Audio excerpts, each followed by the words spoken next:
যারা পরাজয় হবে নিশ্চিত জেনে ওরা ভোট বর্জন করেছে, সবাই জানে এটা, এটা লুকানোর কিছু নেই। যে অভিযোগগুলো তুলছে এটা খুবই নিছক একটা অভিযোগ।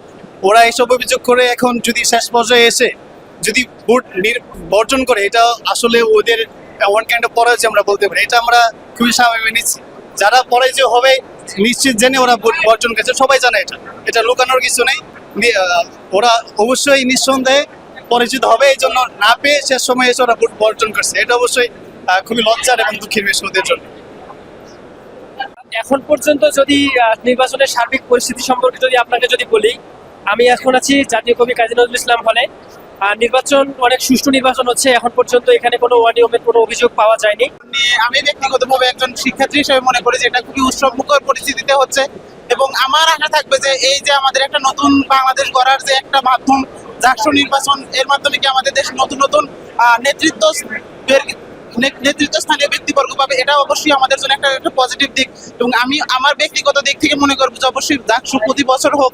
হ্যাঁ, আমাদের যে এখানে জাকসুর মাধ্যমে যে একটা উৎসব প্রচারণা হচ্ছে, হ্যাঁ, এটার দিক থেকে আমি এবং আমার বন্ধু যারা আছে অবশ্যই সবাই অনেক বেশি উৎসাহিত এবং মনে করি যে জাকসু প্রতি বছর হওয়া উচিত। যেটা হইতেছে আসলে খুবই সুন্দর সুষ্ঠুভাবে হইতেছে। অনেক জায়গায় একটু বিশৃঙ্খলা শোনা গেল, প্রশাসন সেটা খুব ভালোভাবে হ্যান্ডেল করতেছে। আর আমাদের হলে এই হলে সবচেয়ে বেশি প্রার্থী জাকসু থেকে আর কি, মানে হল সংসদে প্লাস এমনিতেই।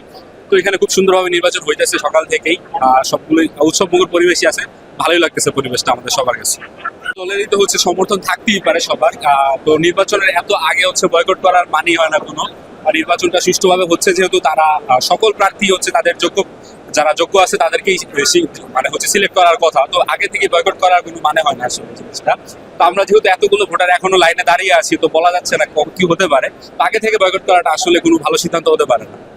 আমাদের বিশ্ববিদ্যালয় থেকে 33 বছর পর আমাদের হল সংসদ এবং কেন্দ্রীয় সংসদ নির্বাচন হচ্ছে, এটা আমাদের জন্য একটা গৌরব এবং আনন্দের বিষয়। আমরা খুবই উচ্ছ্বাসিত, সকাল থেকে লাইনে দাঁড়িয়ে আছি এবং যদিও কষ্ট হচ্ছে, বাট আমাদের মনের আনন্দটা আমরা যাতে মনের উচ্ছ্বাসে ভোট দিতে পারি, এই জন্য এই কষ্ট আমাদের কাছে কিছুই না।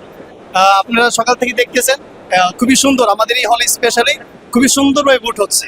আশা করি যোগ্য প্রার্থী নির্বাচিত হবে। এখন বাংলাদেশের রাজনৈতিক বাস্তবতায় আমরা দীর্ঘদিন আমরা সুষ্ঠু নির্বাচন দেখিনি।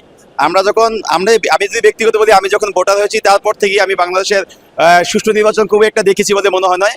যে আমি সরকারের আমলে আমরা দেখেছি যে দিনের ভোট রাতে হয়ে গেছে, এবং আসলে ভোটের আগে দেখা যায় অনেক প্রার্থীদেরকে ভয়ভীতি দেখিয়ে যে প্রার্থীরা প্রত্যাহার করতে বাধ্য করেছে, এবং অনেকেই দেখেছে যে অর্থের বিনিময়ে যে নির্বাচনে ভোট কিনে নিয়েছে। কিন্তু জাহাঙ্গীরনগর বিশ্ববিদ্যালয় থেকে 33 বছর পর আমরা দেখেছি একটি ছাত্র সংসদ নির্বাচন অনুষ্ঠিত হচ্ছে, এবং সেখানে শিক্ষার্থীদের যেরকম সরব উপস্থিতি আমরা সকাল থেকে দেখেছি, এটা আসলে খুবই প্রশংসনীয়।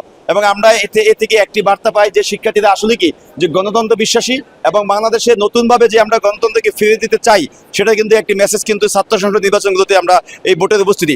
তো আমরা চাই শিক্ষার্থীরা তাদের স্ব হলে এসে ভোট কেন্দ্রে এসে খুবই সুশৃঙ্খলভাবে যাকে খুশি তাদের ভোটটি দিবে, এবং তারাই তাদের আগামী নেতৃত্ব নির্বাচন করবে।